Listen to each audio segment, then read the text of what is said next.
Get on with today's theme. I made a couple of notes, which is all about how to make decisions in your business. This is such a big one because we are making decisions all of the time.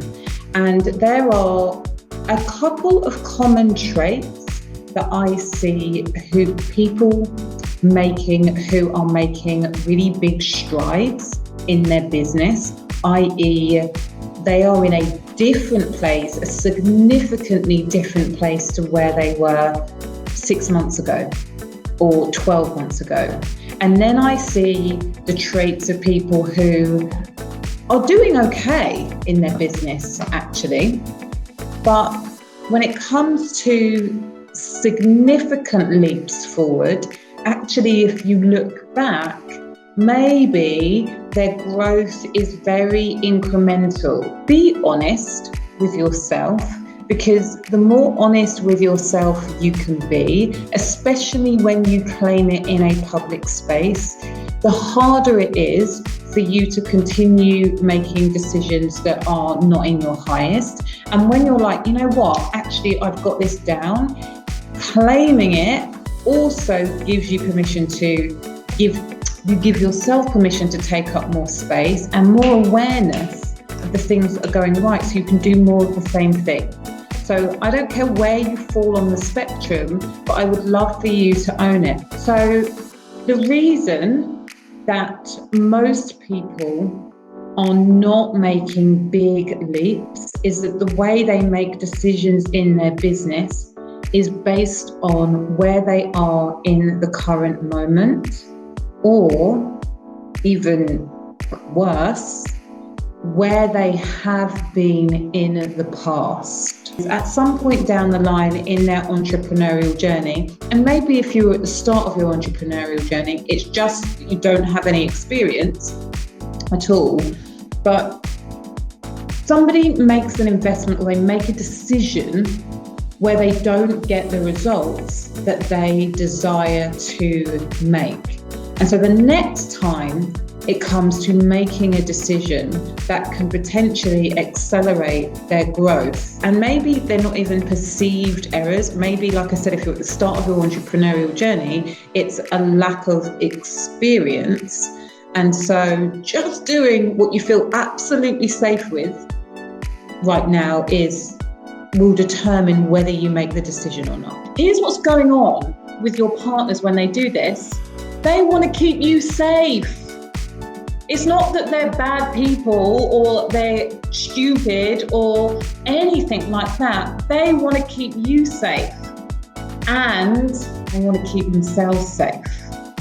And when you talk about making massive leaps forward, that changes the status quo, it changes the equilibrium.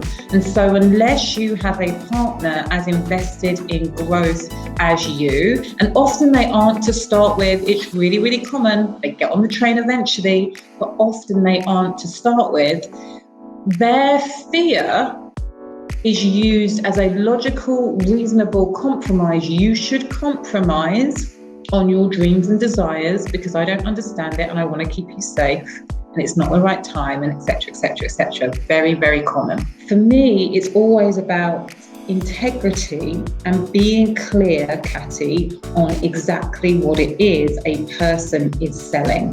And when you're able to own that, then great. I think too many people pretend that they are something that they are not and sell something off the back of that pretense, and that isn't helpful. That pisses me off. Now, what's the difference between the people who are going around in circles and the people who are making leaps?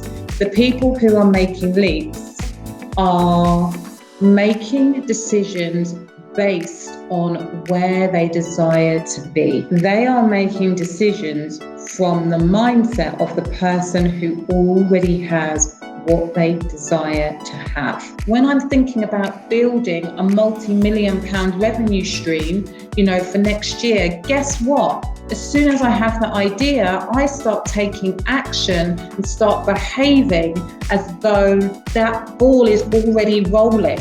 I start rolling the ball pretty much as soon as I've had the thought, okay, this is what I want to do. What is required of me now for that to be a thing now?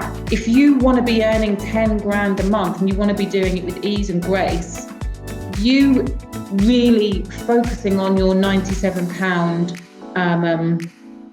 passive income product is not the thing that's going to get you there with ease and grace.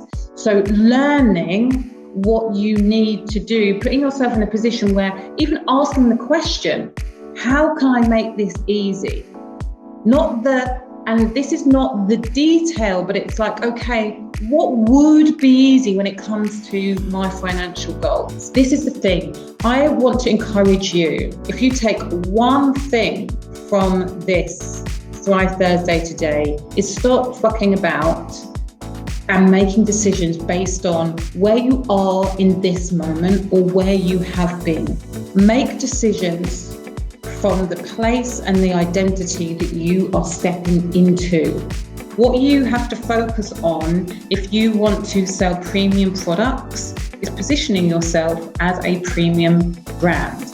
It is identifying, it's adopting the identity as somebody who knows that their service is worthy of being priced at £2,000. What I have a problem with is people pricing low because they're afraid that they are not going to be able to sell higher. That energy is never going to get you where to be. You're just lowballing yourself. So the first step to you selling a £2,000 hypnobirthing retreat or course is first of all knowing that it's possible. Because even with the strategy, even with even with all of their step-by-steps, if you don't believe that it's possible, then for sure you're not selling a thing. But please make sure when it comes to any decisions that you are making in your business today are operating from a place from where you desire to be, not where you are at, or even worse, the mistakes that you have made in the past. I love you so much. I love the group. I love the vibe. I love the energy. And I cannot wait to play with you every single freaking day next week.